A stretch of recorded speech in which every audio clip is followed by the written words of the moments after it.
Le procès est centré sur le délinquant. Il n'est plus centré sur la victime, il n'est pas du tout centré sur la victime, mais il doit être le moins possible centré sur la victime. Et leur but, c'est de réhabiliter le délinquant parce que on doit condamner jamais personne perpétuellement au sens moral. L'interview frontale, ça commence maintenant. Frontière, la matinale.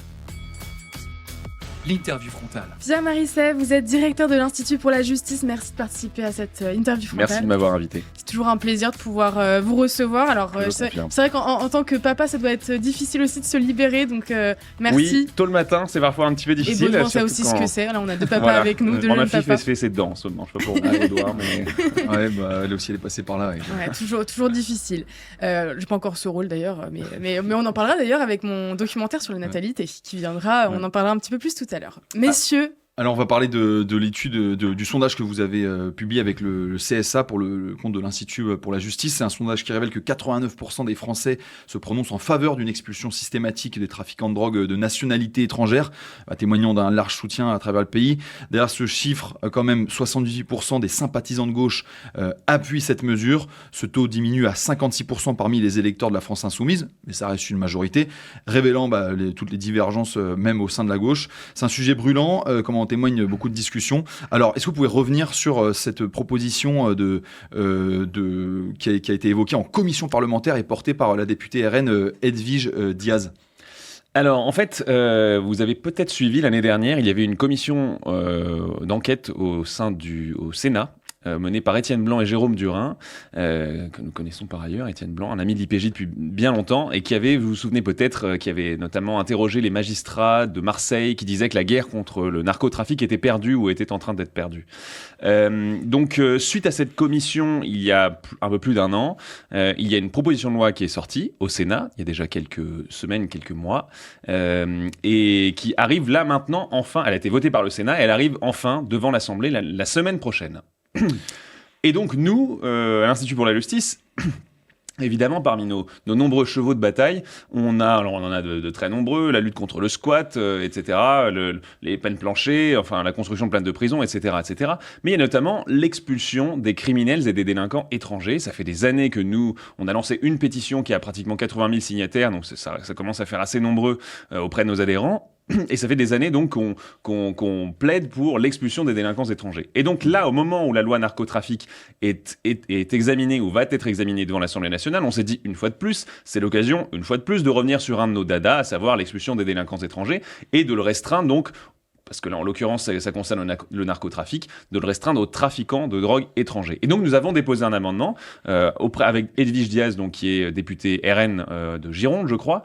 Nous avons déposé un amendement pour automatiser, dès lors qu'un étranger serait reconnu coupable d'une infraction liée au trafic, à la détention de drogue, on aurait une automatisation d'une interdiction du territoire français qui est une peine d'expulsion. C'est pas une OQTF. Une OQTF, c'est une mesure administrative. L'interdiction du territoire français, c'est une peine. Et statistiquement, les ITF, donc ces peines-là, sont en grande majorité exécutées, à la différence, évidemment, notable et notoire des OQTF. Et nous avions même prévu, parce que vous n'êtes pas sans avoir, et beaucoup, maintenant, dès qu'on pose un amendement, on se dit de toute façon, c'est inconstitutionnel. Eh bien non, ce n'est pas un amendement qui serait inconstitutionnel, il serait constitutionnel, parce que nous avons prévu, malheureusement, c'est obligé, une possibilité pour le juge de spécialement motiver sa décision de ne pas prononcer d'ITF. Donc évidemment, il y a plein d'ITF qui ne seraient pas prononcés, mais tout de même, on aurait de principe, dès lors que vous êtes étranger, que vous êtes condamné, que vous êtes reconnu coupable d'une petite ou d'une grosse infraction de trafic de stupéfiants, vous seriez expulsé à la fin de votre peine de prison.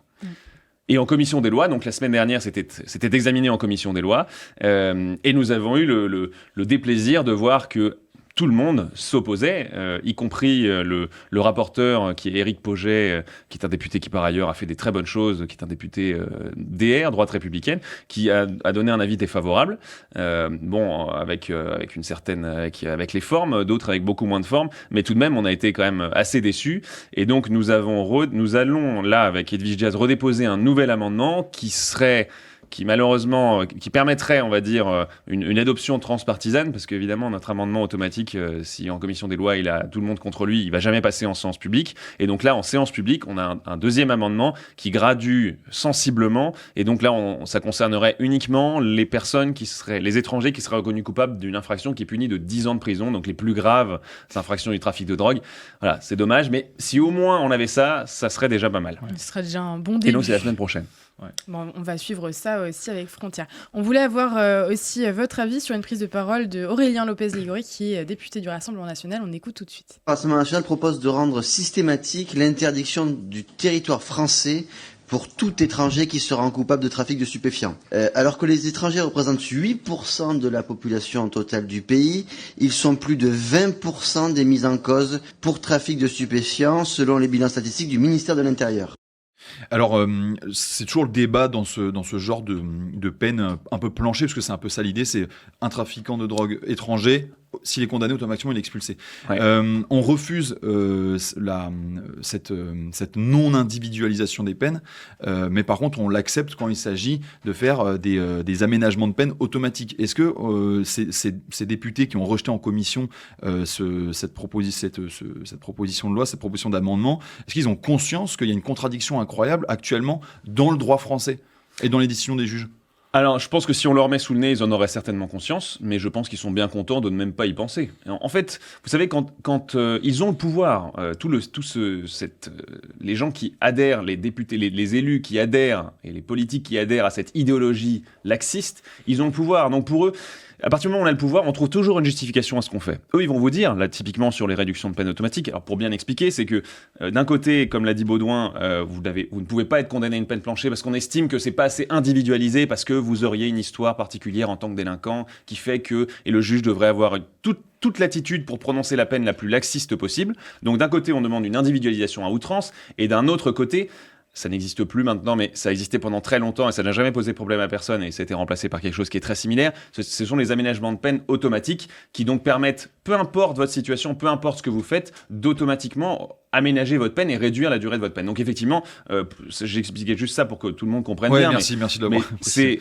Mais c'est vrai que c'est assez technique, mais c'est vrai qu'il y a une contradiction énorme. Mais eux vont trouver forcément une justification. Je suis persuadé qu'ils vont vous dire non, mais les aménagements de peine automatiques, il y a tout de même un passage devant le juge d'application des peines et il peut individualiser s'il en ressent le besoin, etc. Mais en fait, donc c'est du pipeau.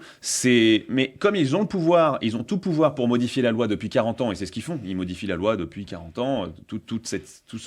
Les tenants de cette idéologie laxiste. Comme ils ont tout pouvoir, ils vont la justifier, ils vont trouver une façon de toute façon pour la justifier. Et donc cette contradiction-là, finalement, ils s'en moquent complètement. Eux, ce qui les intéresse, c'est plaire à leur milieu universitaire, politique, etc. Et pour ça, il faut être le plus laxiste possible et voir le délinquant comme une victime et voir les victimes comme des emmerdeurs, passez-moi l'expression, qui viennent nous embêter au procès, alors que le but, et en fait c'est ça aussi le fond de leur idéologie, c'est que le procès est centré sur le délinquant. Il n'est plus centré sur la victime, il n'est pas du tout centré sur la victime, mais il doit être le moins possible centré sur la victime. Et leur but, c'est de réhabiliter le délinquant, parce que on doit condamner jamais personne perpétuellement au sens moral, etc. Et d'ailleurs, je voulais juste aussi avoir votre témoignage là-dessus, si vous avez déjà vu ça aussi, mais c'était Claire Géronimi qui avait parlé d'une affaire sur son podcast, qui avait fait intervenir une jeune femme qui a aussi été victime, qui a eu son procès face à une personne qui était aussi, il me semble, sous OQTF. Alors si elle n'était pas sous OQTF, elle était en situation irrégulière, ouais. Exactement. Et en fait, il est dit qu'il y a certains conseils qui sont donnés aux accusés pour un petit peu se rendre encore plus victimes dans leur culpabilité, c'est-à-dire on leur fait venir un traducteur parce qu'ils ne parlent pas du tout français, alors qu'au moment de l'acte, ils parlaient français. Et puis, ils se sont salis les cheveux, ils ont l'air quasiment d'être à la rue. Est-ce que c'est quelque chose... évidemment. Oui, c'est ça, insolvable. Alors, insolvable, ça, il n'y a pas besoin de faire un grand effort pour qu'il le soit. Bien souvent, c'est une donnée criminologique empirique depuis des siècles. Les voyous, les délinquants, bien souvent, sont des paniers percés. Donc, voilà, ils ont beau avoir beaucoup d'argent qui en passe entre les mains, ils le dépensent aussi vite. Alors après, moi, ça me choque à moitié parce que, bon, effectivement, c'est très désagréable et c'est assez indécent. Mais quelque part, bon, c'est leur défense. moi, je comprends qu'un avocat ait pour but de raconter l'histoire de son client. Oui, c'est peut-être que cet homme a eu une enfance très difficile. C'est vrai. Et bon, pourquoi pas? C'est le rôle de l'avocat. Mais là où il y a un problème, c'est quand tout le système, et pas seulement l'avocat de la défense, mais quand les procédures, quand les magistrats, quand Les juges. les procureurs sont tous dans cet état d'esprit de on réhabilite. Le but ici, c'est de trouver une solution pour réhabiliter la personne qui a violé, tué, agressé, etc. en face de nous. Et c'est pas pour rendre justice tout court ou rendre justice à la victime. Quand c'est pas ça leur priorité, quand c'est tout le système qui est organisé pour organiser l'impunité, alors là, ça pose un vrai problème. Et on l'avait vu avec la Codrez aussi, on en a parlé dans l'invasion migratoire, donc qui sont les coupables dans notre dernier magazine hors série. C'est une commission qui a pour but, quelque part, une fois de plus, de protéger ces coupables, quitte à aussi se retourner contre l'État si jamais on leur trouve pas un logement sous 30 jours. C'est un petit peu, une fois de plus, de manière à les mettre un petit peu dans un cocon. Oui, et puis dans les centres de rétention administrative, il y a des associations qui sont là, qui sont présentes. Les seules associations qui sont là, c'est pour leur trouver des solutions, évidemment, pour exploiter le droit le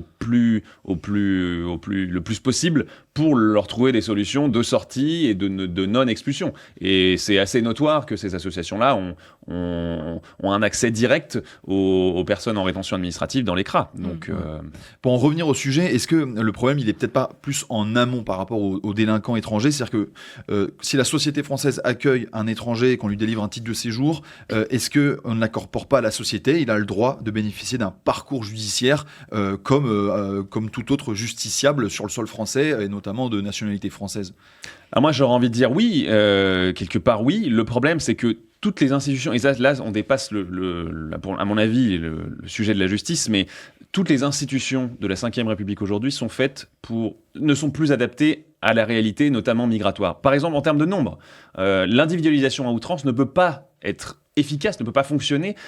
Allez par exemple dans la Cour nationale du droit d'asile, où tout est fait pour individualiser les cas et pour qu'on écoute les histoires de chacun, etc. C'est pas possible parce que le nombre est trop important. Le nombre est beaucoup trop important. Vous regardez, l'immigration augmente chaque année. Le nombre d'entrées légales augmente chaque année. Le nombre d'entrées illégales certainement aussi. On a pratiquement doublé. On a doublé par exemple le nombre d'entrées légales aujourd'hui par rapport à il y a 10 ans. Donc j'ai pas le chiffre exact, mais on en est dans cet ordre de grandeur-là. Donc évidemment, toutes nos institutions, toutes nos procédures et tout notre cadre de pensée n'est plus fonctionnel et n'est plus adapté à la nouvelle réalité qui est qu'il y a des dizaines, voire des centaines de millions de personnes qui veulent venir en Europe, dans le monde. Ouais, alors qui au sein de la justice, est-ce qu'on peut... Quelles seraient les raisons de cet immobilisme à ne pas vouloir faire avancer la société, à régler les problèmes, cette inflation des demandes d'asile qui sont ouvertes à des appels. Donc ce que vous disiez, c'est le contentieux du droit d'asile qui occupe la justice administrative à quasiment pour moitié de ses moyens. Qu'est-ce qui fait que on n'arrive pas à avancer sur des faits de société, et il faudrait appliquer des solutions. C'est quoi? C'est une mauvaise conscience? C'est la peur de toucher au droit? C'est un conseil constitutionnel qui vient constamment censurer ces propositions de loi, ces tentatives? Bah écoutez, il y a plein de choses. Moi je pense que tous les problèmes de laxisme migratoire et de laxisme judiciaire sont en fait un symptôme de l'effondrement civilisationnel plus large. Et on en parlait tout à l'heure avec la crise de la natalité. Enfin, tous ces sujets, pour moi, sont tous connexes les uns aux autres.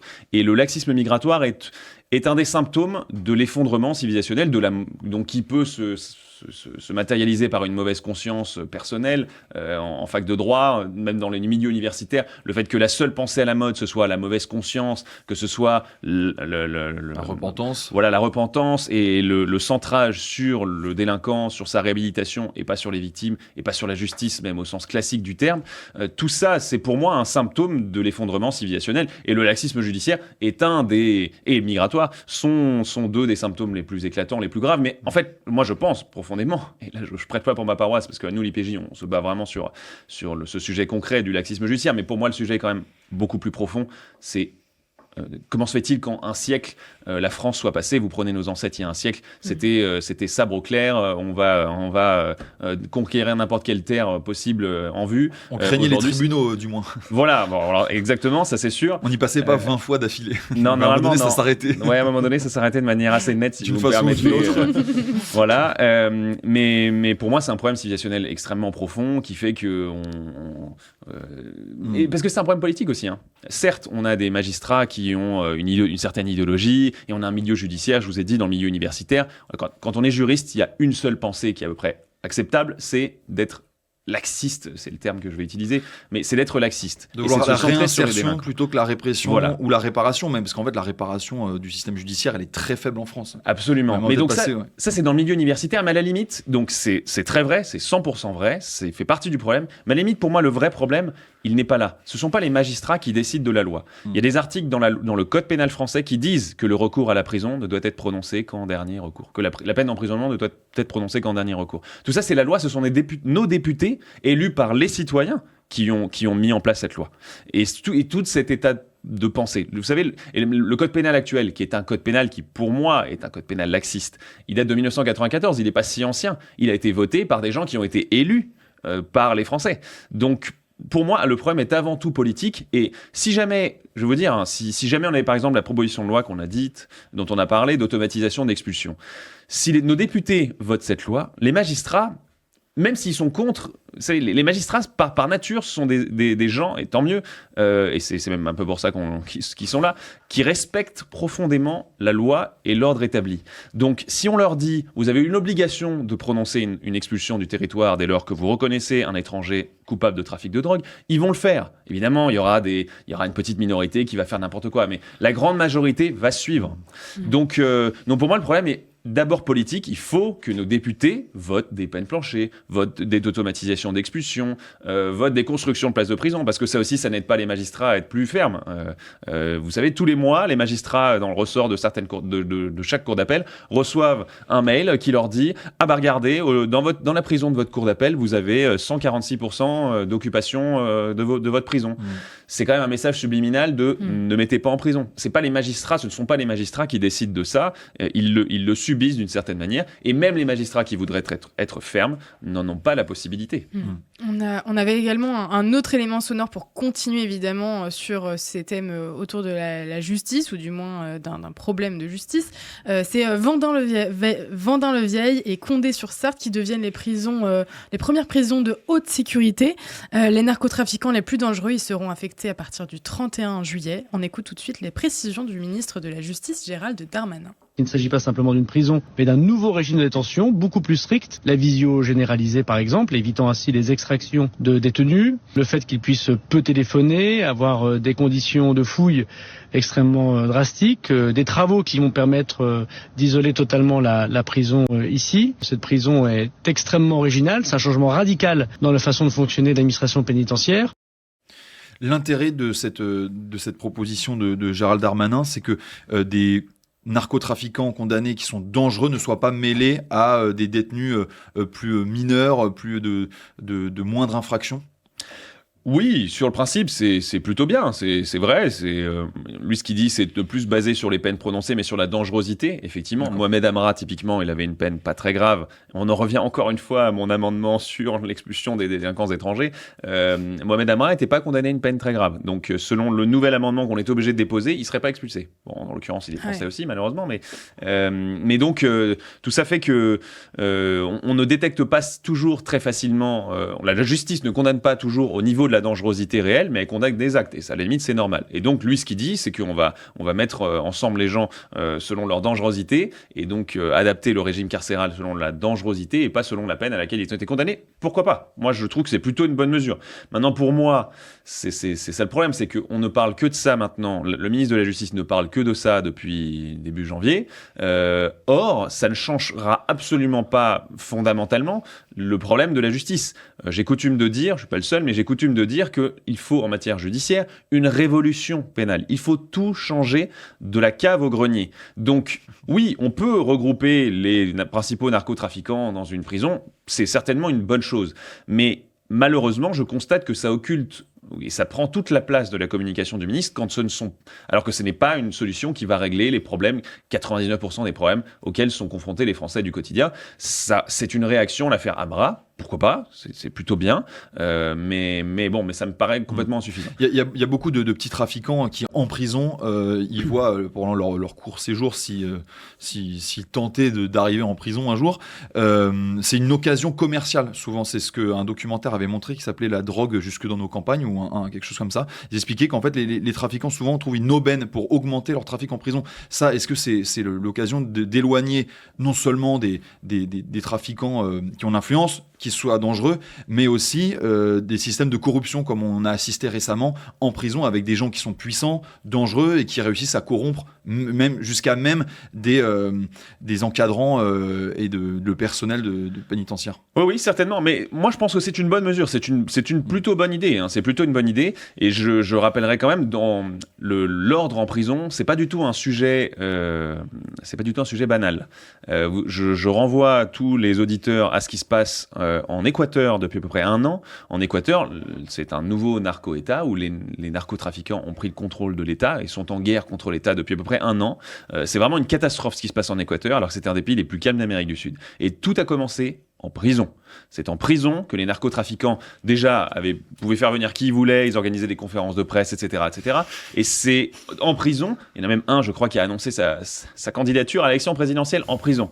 Et c'est parce que l'ordre n'était plus assuré en prison, corruption, etc., etc., que tous les problèmes ont commencé. Donc effectivement, il faut s'occuper des prisons, et le laxisme, il vaut à la fois dans les tribunaux et à la fois dans les prisons. Parce que depuis 20 ans, voilà, en prison, j'en discutais avec un ancien détenu, vous voyez peut-être qui c'est, qui s'appelle Pierre Botton, il y a quelques semaines, qui me racontait qu'effectivement, en prison, c'était les détenus qui faisaient la loi. Voilà, ce sont les détenus qui font la loi, ce ne sont plus les surveillants pénitentiaires, dont d'ailleurs on manque de manière extrêmement importante. Ouais. On a moitié moins de ce qu'il faudrait en termes de surveillants pénitentiaires. Donc... On va passer à un autre sujet. Dans un instant, on va accueillir Jules Laurent, qui est notre rédacteur en chef, qui est surtout sur la partie Pôle Enquête. On a donné des informations hier concernant la prison de Fresnes. On va pouvoir en parler dans un instant. Pour donner aussi quelques informations à nos auditeurs avant de recevoir Jules, je fais un petit rappel. Notre plateforme Frontières Plus sera disponible le 24 avril. J'en profite pour en parler puisque je vois qu'on a quand même un petit pic d'audience. Donc voilà, ça sera Baudouin qui est notre nouveau rédacteur sur cette plateforme, donc on est ravis de le recevoir. Et puis on accueille Jules, tu peux nous accompagner, Jules, qui est notre rédacteur en chef. Bonjour Jules. Comment vas-tu, Jules, bonjour déjà Marie. Bonjour Jules.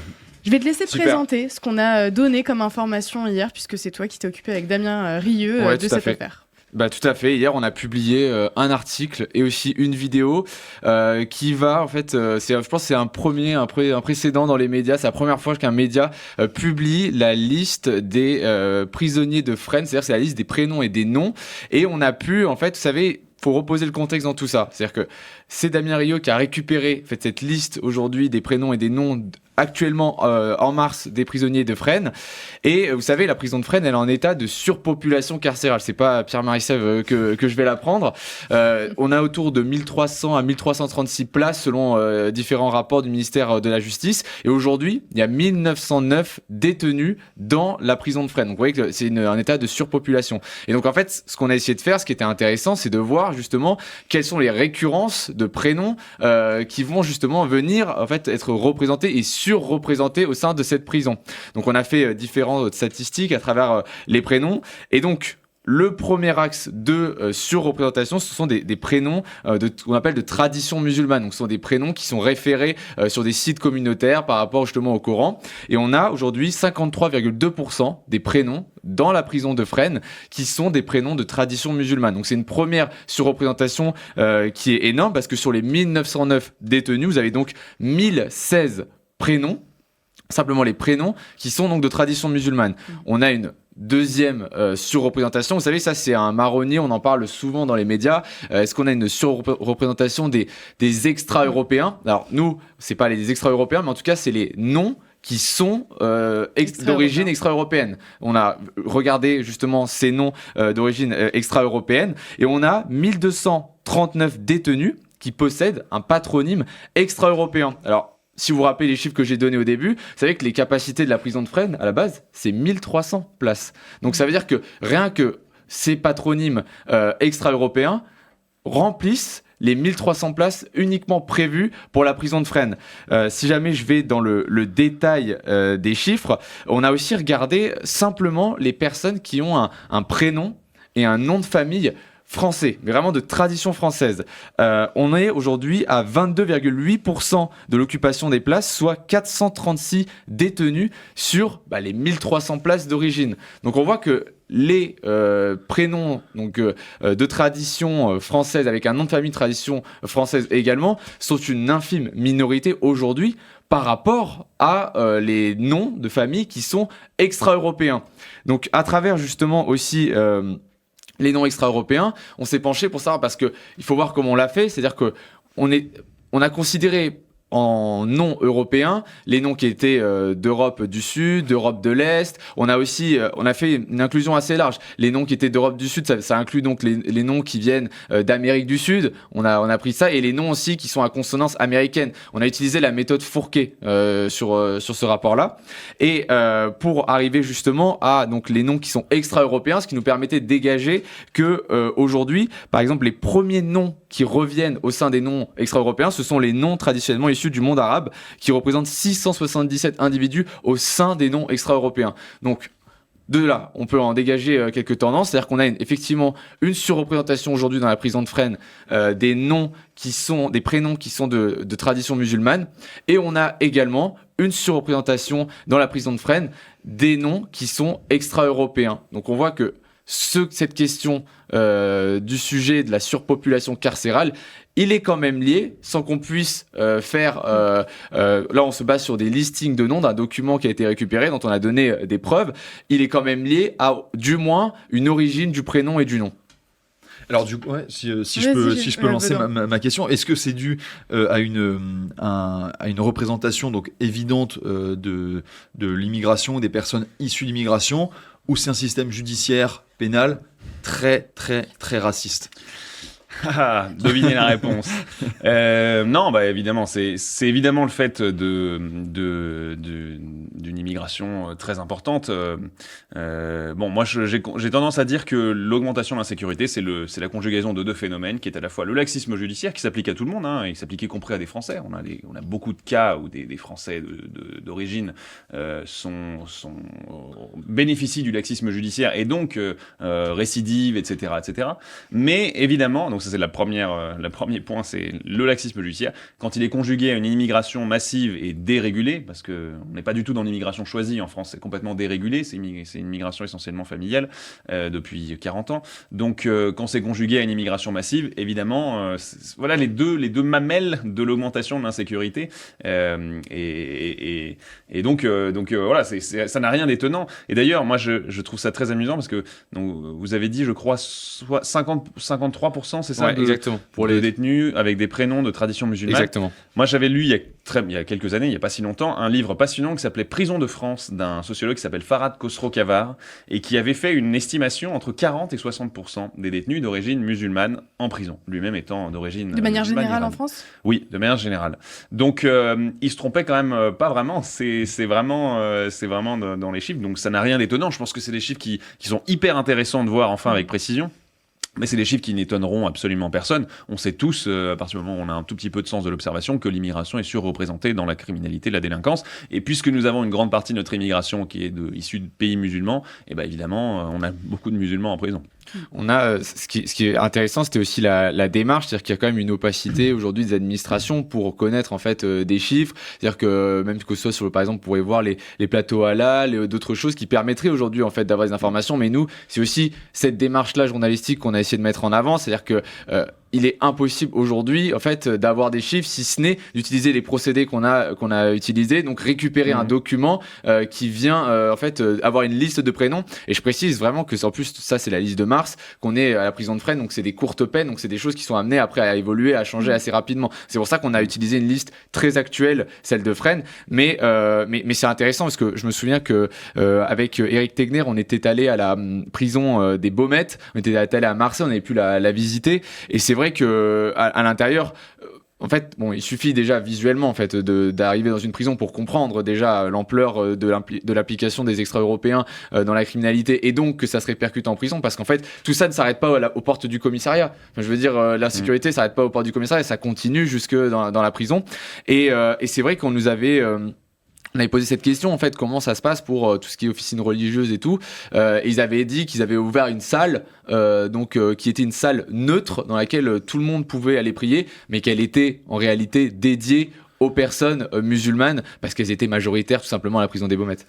Moi j'ai une autre anecdote à rapporter, c'était Thibaut de Montbrial qui en parlait dans un de ses livres, je sais plus lequel, dans lequel il rapporte une anecdote et il dit que on lui a raconté qu'un conseiller important d'un ministre important avait visité une prison et il voit sur les noms sur les portes et puis il fait une remarque, il dit ça qui est que des prénoms arabo-musulmans et le directeur de la prison lui répond: Monsieur, je vous laisse la responsabilité de vos propos. Il lui répond, mais c'est pas, c'est juste un constat objectif. C'est pas, ça, je n'appelle pas de développement particulier à ce que je viens de dire. Et il lui répond la même chose. Je vous laisse, monsieur, la responsabilité de vos propos. Non, étant sous-entendu qu'on ne dit pas la réalité, on ne veut pas connaître la réalité. Pour le directeur de la prison, c'était délicat d'affirmer ça ou par rapport par rapport à son établissement et aux occupants de son établissement. C'est qu'on ne veut pas dire la réalité. En France, on ne veut pas, de manière générale, sur les plateaux télé, comme dans les prisons, comme dans les journaux. Bon, heureusement, vous en êtes l'exception, mais on ne veut pas dire cette réalité. On ne veut pas dire une réalité qui pourrait heurter, etc. Mais ça fait partie. On revient. Civilisationnel. C'est le sujet des statistiques ethniques où il y a un grand tabou en France où, alors qu'en Angleterre, je vous invite à aller sur le site de n'importe quelle ville, municipalité du gouvernement britannique, vous avez toutes les statistiques ethniques possibles. C'est complètement vrai, mais l'Angleterre n'est pas en meilleure posture. Enfin, les statistiques ethniques, ça montre bien que ça ne règle absolument pas le problème. Et ça permet de dire le réel déjà. Mais ce qu'il faut comprendre, c'est ce que dit Pierre Marissef, c'est qu'aujourd'hui, les postes de directeur de prison sont des postes éminemment politiques. C'est-à-dire que quand ils sont nommés, c'est très très politique. Nous, justement, celle qu'on avait rencontrée, qui était la directrice de la prison des Baumettes, nous disait mais tout se passe bien en Baumettes. C'est qu'en fait on avait eu on avait eu une visite comme on peut vous faire visiter presque la Corée du Nord ou la Chine. La nouvelle prison qui avait été reconstruite. Voilà, exactement. Les nouvelles Baumettes 2. Ouais. Et en fait, comme on vous fait visiter un peu la Corée du Nord ou la Chine, c'est-à-dire que regardez, tout se passe bien ici. Beau, mais après c'était pas non plus faux parce qu'en fait c'est vrai que tout se passe bien aujourd'hui aux Baumettes parce qu'en fait on veut pas non plus interagir trop sur le sujet et en fait on préfère laisser continuer le trafic de drogue, on préfère laisser continuer l'arrivée de téléphone au sein de la prison pour que en fait on n'ait pas d'émeutes, pour que justement on préfère laisser rentrer la drogue encore au sein des Baumettes pour que les prisonniers se calment, pour qu'en fait on achète aussi la paix civile, la paix sociale et ça la directrice elle s'en vantait presque mais sans nous le dire, c'est-à-dire qu'elle disait tout se passe bien ici, c'est impeccable, les prisonniers sont contents.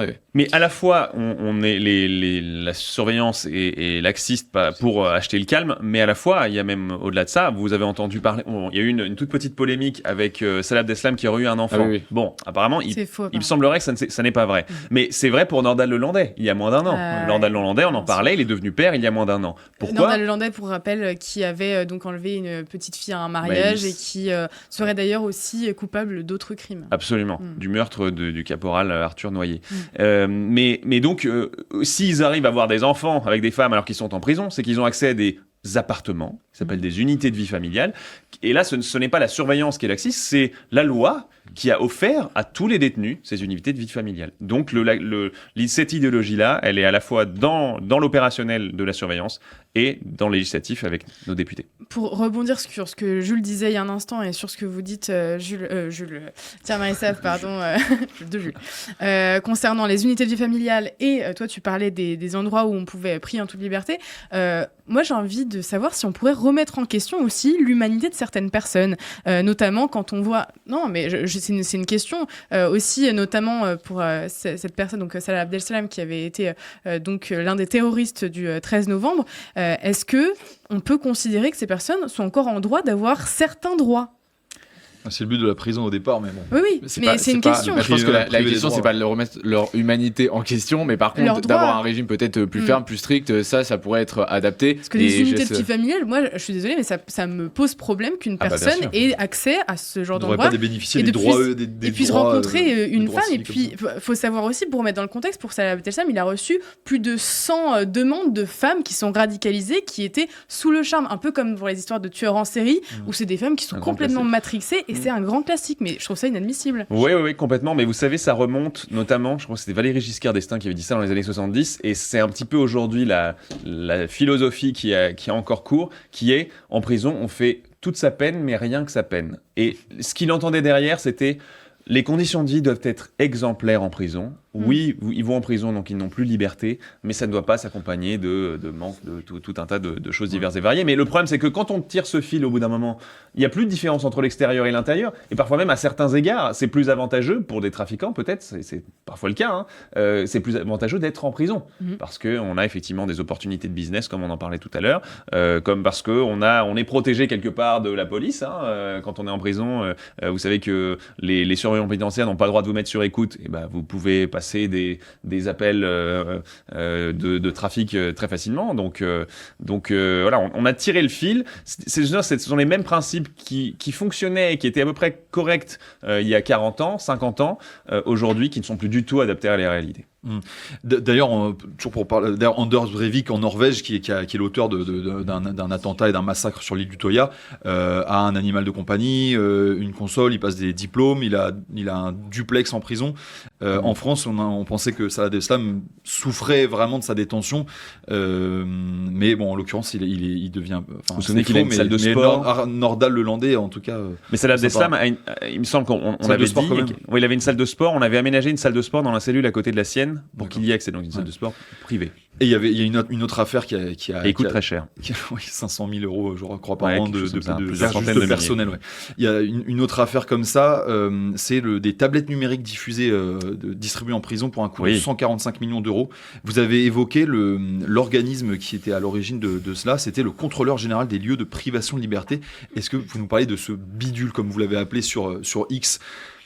Alors, le contrôleur général des prisons, en gros. Est-ce qu'il est à l'origine de ces tablettes? Alors, je ne crois pas que ce soit lui qui soit à l'origine. En fait, à l'origine, c'est un programme qui s'appelle Numérique en détention, qui a été lancé, je crois, par Nicole Belloubet. Et l'idée étant de mettre des tablettes dans chaque cellule pour que les détenus puissent envoyer des CV, envoyer des cantinés, donc acheter l'aide d'amour aussi. Voilà, éventuellement recevoir des lettres d'amour. Alors ça, je ne sais pas exactement, j'ai pas le détail, mais c'est très possible. Même discuter avec l'administration pénitentiaire, avec leur avocat, etc., etc. Donc c'était ça le but initial, et elles étaient supposées être ultra sécurisées. Mais évidemment, tout le monde savait décemment qu'elles n'étaient pas ultra sécurisées. Donc voilà, on a vu des vidéos sur TikTok qui ont circulé, qui ont montré que les détenus pouvaient s'en servir à d'autres fins, jouer, trafiquer, etc., etc. Donc voilà, le problème c'est que c'est un programme qui coûte extrêmement cher. Comment se fait-il que chaque tablette coûte 5 000 euros ? Ça, c'est quand même très compliqué à comprendre. J'ajoute aussi qu'elles sont disponibles en 9 langues, parce que vous savez qu'on a tellement... on en revient au sujet des étrangers en prison. On est obligé d'avoir des tablettes en 9 langues. Voilà, c'est ça. C'est qu'on fait tellement de LV2, LV3, LV9 en prison que tout le monde parle 9 langues. Parce qu'il a fallu une entreprise pour la coder et la protéger. Bien sûr. Exactement. Ça a coûté extrêmement cher, mais 5 000 euros la tablette. Après, il y aura la maintenance. Après, il y aura la maintenance, parce que vous pouvez imaginer qu'elles sont toutes à moitié cassées aujourd'hui. Ça fait déjà 2 ans que ça a été lancé, elles sont toutes cassées. Et Charles Darmanin a suspendu... Il a stoppé, il y a une généralisation qui devait se passer, mais on a déjà dépensé la moitié du budget, donc on est déjà à 55 millions d'euros. Bon, il était temps de le stopper, et c'est une bonne chose. Mais enfin, on a quand même dépensé 55 millions d'euros là-dedans. Vous imaginez. Alors à côté de ça, moi je vous parle du contrôleur général des prisons, qui est une gabegie d'argent public, puisque c'est un lobby anti-prison payé 100%, c'est même pas juste qu'il est subventionné, c'est qu'il est 100% payé par l'État, et il a en plus accès à tout ce que des fonctionnaires, tout ce à quoi des fonctionnaires ont accès, qui ne coûte que 6 millions d'euros par an. Voilà, bon, ça fait 15 ans qu'il existe, il nous a coûté, on va bientôt atteindre les 100 millions, c'est presque le prix d'une nouvelle prison, mais tout de même, voilà, c'est surtout quand on voit les bénéfices qu'il apporte, ce contrôleur des prisons, c'est assez catastrophique. Mais il a été créé sous Nicolas Sarkozy, vous savez. Qui a eu plein de bonnes idées pour la justice, oui. C'est ironique. Mais... Alors, il faut dire qu'il avait nommé un contrôleur général qui était pas si mal, qui n'était pas un idéologue, mais en fait, le principe d'un contrôleur des prisons fait qu'évidemment, in fine, ça allait devenir une officine gauchiste, comme c'est devenu. Aujourd'hui, Dominique Simoneau, qui est l'actuel contrôleur général des prisons, est une ancienne journaliste de Libération, nommée par Emmanuel Macron, donc voilà, on peut imaginer son orientation. Et la précédente contrôleur générale, donc il y en a eu 3, donc le numéro 1, je vous l'ai dit, la précédente était une ancienne présidente du syndicat de la magistrature. Voilà. Donc, en termes de Ça annonce la politisation, on pouvait difficilement faire pire. Et en fait, c'est par définition, cette fonction-là, le contrôleur général des prisons, ne sert à rien. Et il est idéologue et il est idéologisé à gauche par définition. On ne peut que difficilement aller autrement. J'avais une toute dernière question avant de conclure cette matinale et cette interview frontale autour des problèmes carcéraux au niveau des prisons. C'était l'affaire d'une surveillante pénitentiaire. Je ne sais pas si vous allez vous souvenir qu'il y avait eu des rapports sexuels avec des prisonniers. Est-ce que c'est quelque chose qui arrive régulièrement? C'était ça ma question. Et comment gérer ça aussi, la place des femmes dans les prisons qui sont remplies d'hommes? Mais vous savez, il y a un autre problème, ce sont les avocats, les avocates. Les femmes avocats sont régulièrement, on voit des affaires de femmes qui ont... Alors, pas toujours, c'est même une minorité, heureusement. Mais tout de même, on en voit assez régulièrement. Moi, j'ai souvenir à la prison il y a une grande prison sur l'île de Ré, très ancienne, dans laquelle il y avait eu une affaire comme ça. Donc, comment gérer la place des femmes en prison? Vous savez que alors déjà, la délinquance est de 95%, voire plus, selon les pays, entre 95 et 99%, le fait d'hommes. Donc c'est un milieu extrêmement masculin. On a des prisons pour femmes normalement, donc normalement c'est supposé être séparé. Il y en a une qui est à Versailles. Voilà, absolument. Mais on manque tellement de surveillants pénitentiaires. On en manque tellement. Aujourd'hui, la note pour passer l'examen de surveillant pénitentiaire, on m'a dit que c'était 4 sur 20. Donc on en manque tellement qu'on doit abaisser. Comme pour les profs en école, finalement. Oui, c'est peut-être même pire. Je pense qu'à mon avis, que c'est la pire profession publique qui en termes de recrutement. Et c'est là où on en manque le plus. On a besoin de 2 à 3 fois plus de surveillants pénitentiaires. Donc c'est vrai qu'il y a aussi ce sujet-là. Et d'ailleurs, on a eu des avancées, il faut être honnête. Éric Dupond-Moretti, juste avant de partir, a fait passer les surveillants pénitentiaires de fonctionnaires de catégorie C à catégorie B, ce qui est une revalorisation salariale et leur statut au sens large de manière générale. Et ça, c'est plutôt positif. Pour les risques aussi qu'ils prennent. Voilà, mais à mon avis, moi, c'est ce que nous préconisons à l'Institut pour la justice. Il faut passer à un stade encore plus avancé de police pénitentiaire, une vraie police pénitentiaire, leur donner des pouvoirs de police qui puissent arrêter les gens, qu'ils puissent constater des infractions, etc., etc. Au sein des prisons, il faut repasser aujourd'hui, c'est le ministère de la Justice qui est par définition un ministère qui se veut humaniste, etc. C'est le ministère de la Justice qui s'occupe de la DAP, de la direction de l'administration pénitentiaire. Il faut, là, à mon avis, cette direction de l'administration pénitentiaire doit être transformée en police pénitentiaire et rebalancée vers le ministère de l'Intérieur pour remettre de l'ordre en prison, on en a parlé tout le long, et puis pour revaloriser, parce que c'est aussi pour ça qu'on a du mal à recruter les surveillants pénitentiaires. C'est parce qu'ils savent qu'ils sont maltraités en prison. Ils savent qu'ils n'ont aucun pouvoir, qu'ils sont pratiquement des victimes. Ils sont armés, les surveillants pénitentiaires, ou ils n'ont pas le droit? Ils ont des tasers depuis quelques temps, ce qui est une bonne chose. Ce qui est une bonne chose. Mais bon, ça prend pas mal de temps à généraliser. Mais voilà, on progresse tout de même un petit peu là-dessus. Ouais, on l'a vu avec l'évasion de Mohamed Amra, c'est devenu un enjeu de sécurité nationale. C'est plus seulement de la surveillance en réalité. Absolument. C'est devenu, ils sont au cœur d'une guerre autour Absolument. du narcotrafic. Le sujet des prisons n'est pas du tout un sujet banal. Ça peut y avoir une vraie éruption dans les prisons. Hein, c'est normal, on a les pires criminels du pays dedans. Donc si la criminalité devient hors de contrôle en dehors des prisons, je vous laisse imaginer à l'intérieur des prisons. Mais très rapidement, parce qu'après, il y a tellement de questions qui me viennent, puisqu'il y en a eu beaucoup de cas, et puis on n'a pas forcément eu l'occasion de vous avoir dernièrement, mais pour le cas de Mohamed Amra notamment, vous disiez tout à l'heure que dans cette nouvelle mesure que vous voulez mettre en place, il ne serait pas exclu quelque part. Ça serait pas... Alors lui, il est français, oui. Donc ça ne le concerne pas, mais en tout cas, son profil... Il a le totem d'immunité. Il a le totem d'immunité. Alors il a la double nationalité. J'imagine, je ne sais pas. Donc ça serait pareil, enquête à suivre. Mais sur ce type de profil-là, quelque part, on n'aurait jamais imaginé qu'il puisse faire ça. Et au final, donc, ça veut dire que ça concerne peut-être beaucoup de profils qui sont mal surveillés, mal identifiés, mal analysés dans leur comportement. Oui, après, il faut aussi dire qu'ils sont très nombreux, parce qu'en fait, quelque part, aujourd'hui, il est tellement difficile d'entrer en prison, la justice tente tellement de ne pas vous faire entrer en prison, que quand vous y rentrez, c'est qu'il y a quand même des fortes chances que vous soyez quelqu'un de très dangereux. Donc, ça dépend évidemment des infractions, etc. Voilà, c'est sûr que... Déjà, on est quasiment à chaque fois les récidivistes pour des délits mineurs. Oui. En fait, quelqu'un en prison est un multirécidiviste d'office maintenant, vu qu'il y a des aménagements de pour l'immense majorité, effectivement. Ça, c'est évident. Toute dernière question. L'isolement coûte cher. Oui, l'isolement coûte cher, mais on en parle souvent avec l'histoire de la radicalisation. Ça fait qu'on est obligé, bien souvent, donc, de les mettre... L'encellulement individuel est une mesure qui a été voté au début du XXe siècle. Ça fait un bon moment, voire même à la fin du XIXe. Ça n'a jamais été mis en place parce que ça coûterait évidemment trop cher. Aujourd'hui, la grande majorité des détenus dans les maisons d'arrêt sont à 2, voire parfois à 3, exceptionnellement à 4 par cellule, pour une durée évidemment réduite.